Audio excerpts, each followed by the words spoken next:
बोलो जयकारा बोल मेरे श्री गुरु महाराज की जय। बोलो साचे दरबार की जय। बोलो श्री अनंतपुर वासी भगवान की जय।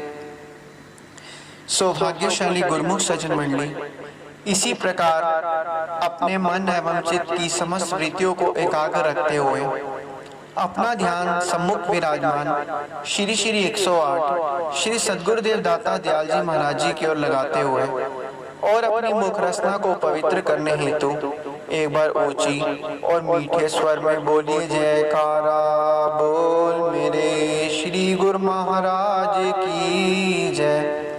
बोलो साचे दरबार की जय। बोलो श्री सतगुरुदेव भगवान की जय। गुरुमुखों, महापुरुषों ने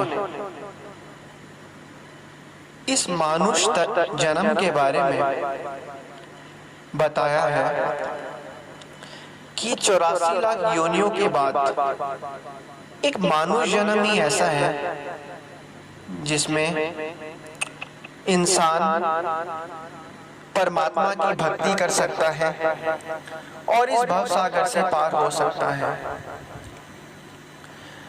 महापुरुषों ने इस इंसानी जामे के बारे में बतलाया है।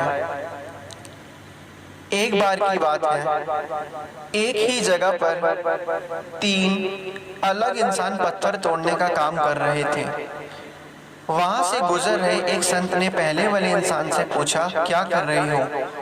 वो इंसान गुस्से में बोला, देख नहीं रहे पत्थर तोड़ रहा हूं।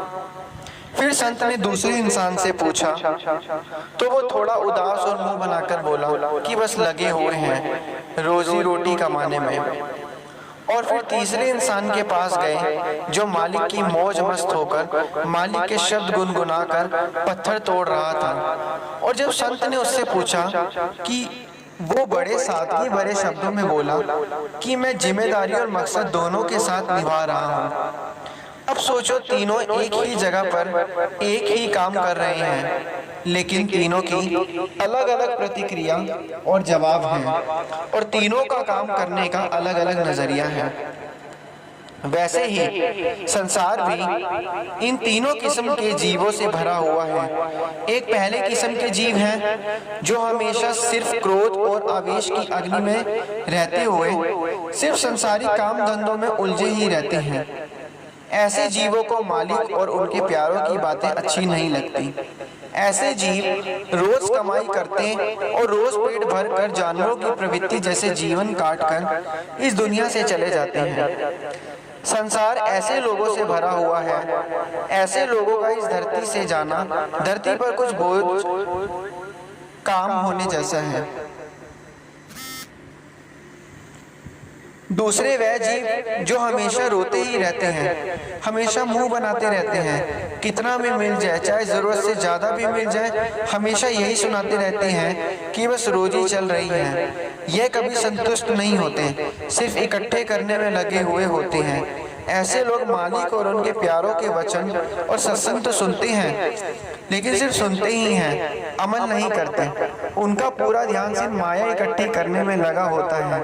संसार में ऐसे जीवों की भी कोई कमी नहीं। ऐसे लोग कभी तृप्त नहीं होते और ऐसे जीव अपने लिए विनाश का गड्ढा खुद खोदते जाते हैं। और तीसरे वो जीव हैं जो संसारिक काम काज को फर्ज समझकर अपनी याद मालिक में जोड़े हुए होते हैं, अर्थात मालिक में रमे हुए होकर दुनियादारी के काम भी बड़ी खुशी और जिम्मेदारी से निभाते हैं। ऐसे जीव अपने मकसद को ज्यादा प्राथमिकता और अहमियत देते हुए संसारिक कामकाज करते हैं। ऐसे जीव विरले हैं, धन्य हैं ऐसे जीव, मुबारक है उनका इस दुनिया में आना। तो इसी प्रकार महापुरुष अपने वचनों में फरमाते हैं कि 3 तरीके के जो मनुष्य हैं इस संसार में आते हैं। तो अब हमें देखना है कि उन तीनों तरीकों के मनुष्यों में से हम कौन से मनुष्य हैं, हमें किस तरीके का मनुष्य बनना है, हम किस तरीके से हम अपने कर्मों को कर रहे हैं, हम तीनों में से कौन से मनुष्य हैं, अभी हमारे ऊपर है कि हमने किस चीज को कैसे करना है।